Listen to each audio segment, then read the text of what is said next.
This is the Fujifilm Instax Mini 40. We're going to be going out and doing some picture taking today, and I'm going to tell you all about it. For those of you who don't know, the main feature of these things is that as soon as you take a picture of one of them, looking down the viewfinder, press the button, is that it immediately prints out the photo for you.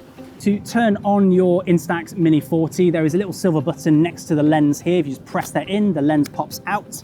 It lets you know that it's active because of the little amber light above the lens here. So that means that when you come to press the silver shutter button right here, that it will then take a picture. So be careful of that if you're not intending to take a picture at that time. Printed on top of the lens right here, it says selfie mode with a little arrow pointing forwards. That is to indicate to you that you should manually basically take a hold of your lens and just pop it forward just a little bit more. You might have heard it click just then. And then it has another piece of writing saying selfie on.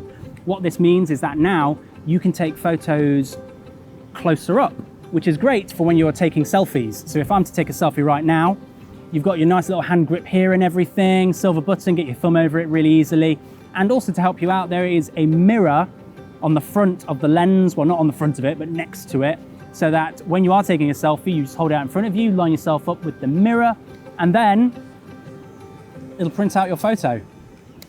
Now, as I said, you must wait 90 seconds for this to develop. Don't go shaking it around, otherwise the chemicals inside might blur and obscure, which means that the coloring might be a little bit off when it actually does come to be developed. So what I recommend is that you just place it down, let it develop over time for its due course, and then you'll have hopefully a picture perfect picture.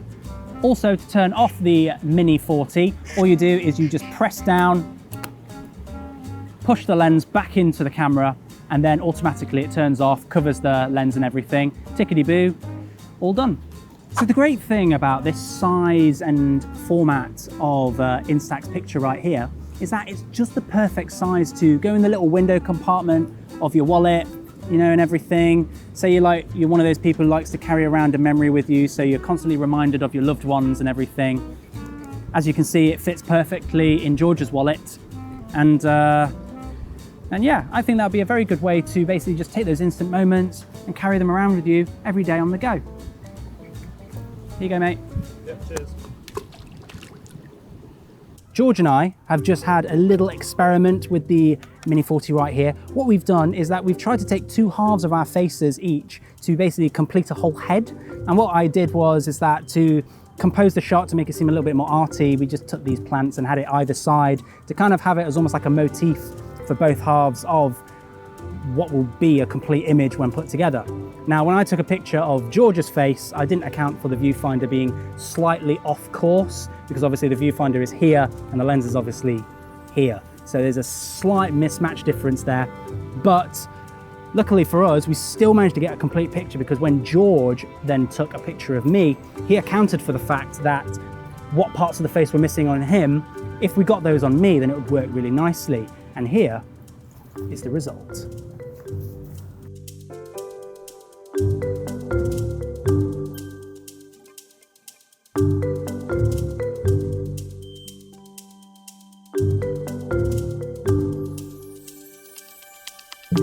Two shots left.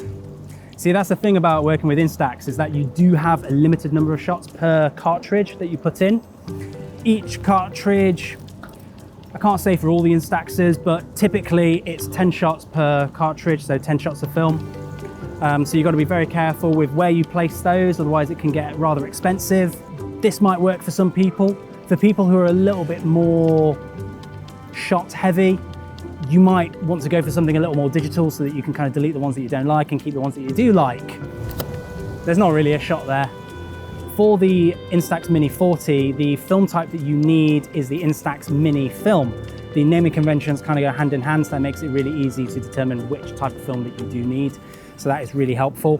But to be more helpful, I've also left a link in the description for you in case you want to find it. Go straight to our store page so you can buy it straight from there if you need any. You can also find a link in the description for the Instax Mini 40 itself. So if you are interested in grabbing one of these for yourself, then you can do. Or if you just want to read about it, then there's some information on there for you as well. But if you do have any additional questions, then feel free to send us an email or give us a call, or you can simply leave it down in the comments below and I'll get back to you as soon as I can with all the information that you could need. Now, we're making loads of content on this channel all the time, so if you like the kind of content that we're pushing out or the kind of content that you've seen us push out, then please consider subscribing to our channel and ring that notification bell so that you don't miss out on any of the stuff that we have coming up. And as always, everybody, thank you very much for watching, and I'll see you in the next video. Ta-ta!